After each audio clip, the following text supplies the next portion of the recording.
дараагийнх нь ямар бизнес хийхээ мэдэхгүй гэдэг асуулт хүмүүсээс аяг их орж ирдэг. Тэр энэ Бацаа дээр орж ирсэн тий? За. Чи одоо юу гэж тайлбарламаар энийг сонсоод ахлаар яг хийхийг хүссэн тэр зорьсон юм аа ер нь л яг тэр нөгөө бэрхшээлүүдээ боломж олж хуургах тэр асуултуудаа хариулаад тэгээ тэндээс л өөрөө сонгох хэрэгтэй л гэж ойлголаа. Яг зөв.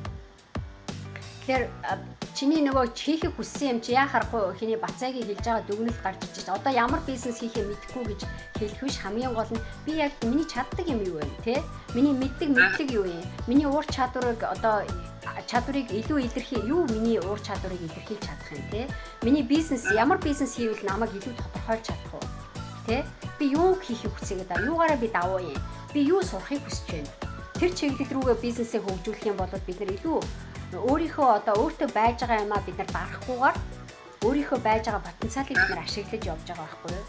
Ямар бизнес хийхээ мэдэхгүйдээ биш бид нар хамгийн гол нь өөрийгөө хэн бэ гэдгийг мэдэхгүйдээ тэ өөрийгөө юу чаддаг, юу чадахгүй, юу дуртай, юу дургүйгээ мэддэггүй, ямар уур чадвартай өнөөдөр хүртэл би ямар мэдлэг хуримтлуулч юу?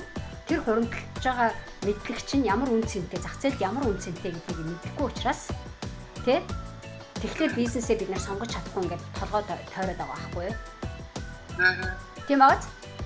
Бацаа жоохон ч гэсэн санаа өгсөн байх гэж бодож байна тийм ээ? 4 сая аудинг ярьж байгаа юм уу?